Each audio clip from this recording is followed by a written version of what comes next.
Dear friends, today we are going to perform of class 12 first practical. Its aim is to determine resistance per unit length of a given wire by plotting a graph of potential difference versus current. In this practical, we will perform only experiment, not to do plot of graph. Apparatus required are a battery eliminator, a millimeter, its range is 0 to 500 range, a voltmeter 0 to 10 range, a one-way plug key, you can say simple key, a unknown resistance, and a rheostat. Its range is 50 ohm and some connecting wires. Let's start to connect the circuit of Ohm's law. हम इस circuit को बहुत ध्यान से देखें तो ये बहुत इजी सर्किट है, इसमें कोई माथापच्ची नहीं है। तो इसके लिए क्या करना है, हमको एक वायर लेना है और बैटरी लिमिटर का पॉजिटिव टर्मिनल होगा, वहाँ से एक वायर लेंगे और हम उस वायर को मिलीमीटर के पॉजिटिव टर्मिनल में कनेक्ट कर देंगे। फिर एक वायर लेंगे और मिलीमीटर के नेगेटिव टर्मिनल से कनेक्ट करते हुए हम अननोन रेसिस्टेंस को कनेक्ट कर देंगे। अननोन रेसिस्टेंस से एक वायर लेंगे, वो हम वायर ले जाके वोल्ट मीटर के पॉजिटिव, इट मीन्स जंक्शन हमने अननोन रेसिस्टेंस बनाया। अननोन रेसिस्टेंस में दो वायर कनेक्ट कर रहे हैं हम, एक जाएगा मिलीमीटर के नेगेटिव में, एक जाएगा वोल्ट मीटर के पॉजिटिव में। इसी तरीके से अननोन रेसिस्टेंस के दूसरे टर्मिनल से एक वायर लेंगे और वो जाएगा वोल्ट मीटर के नेगेटिव में, और वोल्ट मीटर के नेगेटिव में करने के बाद फिर अननोन रेसिस्टेंस से एक और वायर लेंगे, वो रियोस्टेट के अपर टर्मिनल में जाएगा। ये देखिए एरो शो कर रहा है आपको ऊपर टर्मिनल में। रियोस्टेट के लोअर टर्मिनल से हम एक वायर लेंगे और की के एक टर्मिनल को कनेक्ट करेंगे, जो सिंपल वन वे की हमने ली है। उसके बाद दूसरे टर्मिनल से, वन वे की के दूसरे टर्मिनल से हम नेगेटिव बैटरी मीटर के नेगेटिव को हम कनेक्ट कर देंगे। चलिए हम सर्किट कनेक्ट करके देखते हैं। हमने यहाँ पे बैटरी मीटर का ये पॉजिटिव टर्मिनल है, यहाँ से एक वायर लिया और हमने मिली मीटर के पॉजिटिव टर्मिनल, ये देखिए यहाँ से रेड टर्मिनल, ये पॉजिटिव टर्मिनल में हमने कनेक्ट कर दिया। बैटरी मीटर के पॉजिटिव से एक वायर लिया और मिलीमीटर के पॉजिटिव में, मिलीमीटर के नेगेटिव से एक हमने वायर लिया।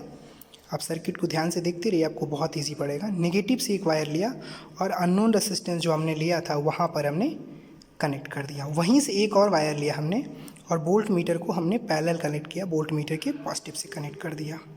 इसी तरीके से हमने अननोन रेसिस्टेंस के दूसरे टर्मिनल से दो वायर लिए, एक जाएगा वोल्ट मीटर के नेगेटिव में ये, और दूसरा जाएगा रियोस्टेट के अपर टर्मिनल पे।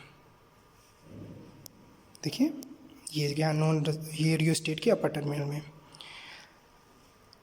रियोस्टेट के अपर टर्मिनल कनेक्ट करने के बाद हम रियोस्टेट के लोअर टर्मिनल से एक वायर लेंगे और की के एक टर्मिनल को कनेक्ट करेंगे।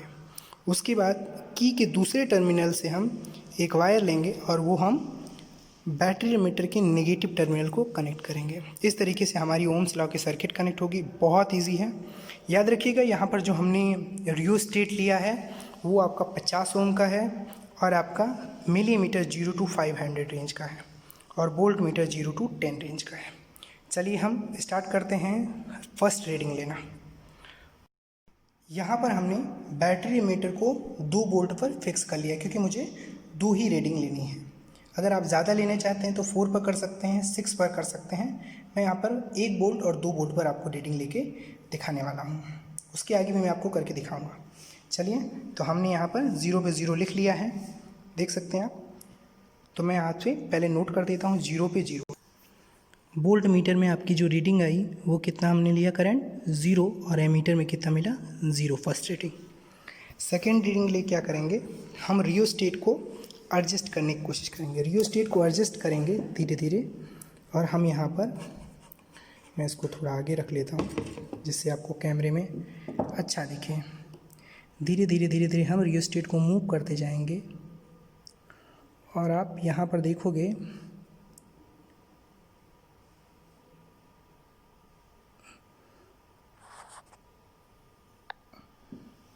देखिए यहाँ पे अगर हम ध्यान से यहाँ पर देखें तो वोल्ट मीटर में हम लगभग जो हमारा है वो 5वां डिवीज़न, ये आप यहाँ से देखिए 0 to 2 रेंज के बीच में 5वां डिवीज़न, थोड़ा अच्छे से जूम करके दिखाने की कोशिश करते हैं हम आपको।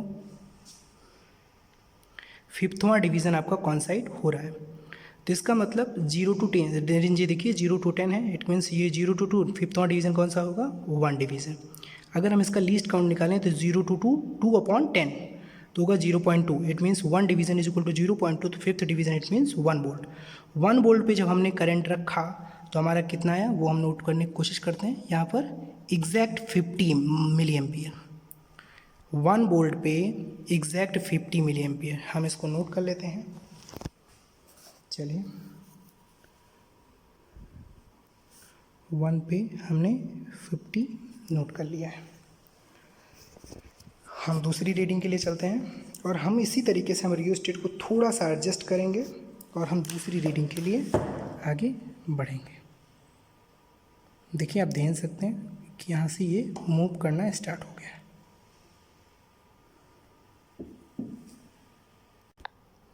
अगर हम यहाँ से थोड़ा मूव करते हैं, देखते हैं 2 पे लाने की कोशिश करते हैं, जी आ गया है। अभी देखिए हमने यहाँ पर 2 वोल्ट पे ला दिया है और यहाँ पर अगर मैं रीडिंग देखूँ, जी यहाँ पर अगर ध्यान से मैं देखूँ तो ये आपका 100 मिली एम्पियर, तो 2 वोल्ट पे कितना आएगा 100 मिली एम्पियर। मैं इसकी रीडिंग आपको नोट कर लेता हूँ।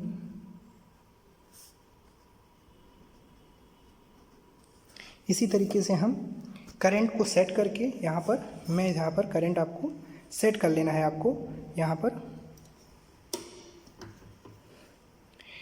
आप 4 वोल्ट 6 वोल्ट पर रख लेंगे और आप यहाँ से 1 2 3 4 5 5 रीडिंग ले सकते हैं। तो 6 वोल्ट पर फिक्स करके आप 5 रीडिंग ले सकते हैं, 1 2 3 4 5। तो बहुत इजी है रीडिंग लेना और आपका कनेक्शन आपको इजी है, रीडिंग लेना इजी है। हम आगे बढ़ते हैं कैसे रीडिंग लेंगे। चलिए आगे हम कैलकुलेशन कैसे करेंगे वो देखते हैं। डियर फ्रेंड्स, मैंने यहाँ पर रीडिंग नोट कर ली है। वोल्ट मीटर को हमने एमीटर में, पहले मिलीमीटर में रीडिंग ली, फिर हमने इसको एमीटर में कन्वर्ट किया। अगर हम 50 मिलीमीटर को एमीटर में कन्वर्ट करें तो 0.05 एमीटर होती है। और अगर हम 2 वोल्ट पर जो रीडिंग ली हमने 100 एम्पियर को कन्वर्ट करें तो 0.1 एम्पियर। और हमने पता है कि R इज इक्वल टू होता है V/I। यहाँ पर अगर हम देखें तो 1/0.05 एम्पियर, इसको हम सॉल्व करेंगे तो यहाँ से पॉइंट हटाएंगे तो यहाँ पे 2 0 चला जाएगा, तो 100/5 इट मीन्स 20 ओम। सिमिलरली ये R1 हो गया। R2 के लिए करेंगे तो V अपना आया था 2 वोल्ट यहाँ पर देखें, और आपकी एम्पियर जो एमीटर करंट आया था वो 100 मिली एम्पियर आया था, या मैं यूँ कहूँ कि 0.1 आया था। तो 0.1, तो इसको मैं करूँगा तो यहाँ पे आ जाएगा 20/1 इट मीन्स 20 ओम। इसका मतलब ये हुआ कि जो हमने अननोन रेसिस्टेंस अपना लिया था ये अपने कितने का है 20 ओम का है, और प्रैक्टिकल में भी 20 ओम आता है। तो हमने जो ये रीडिंग ली है, जो प्रोसेस किया है वो सही है, और आप इस तरीके से अच्छे से प्रैक्टिकल करिए। थैंक यू सो मच, धन्यवाद।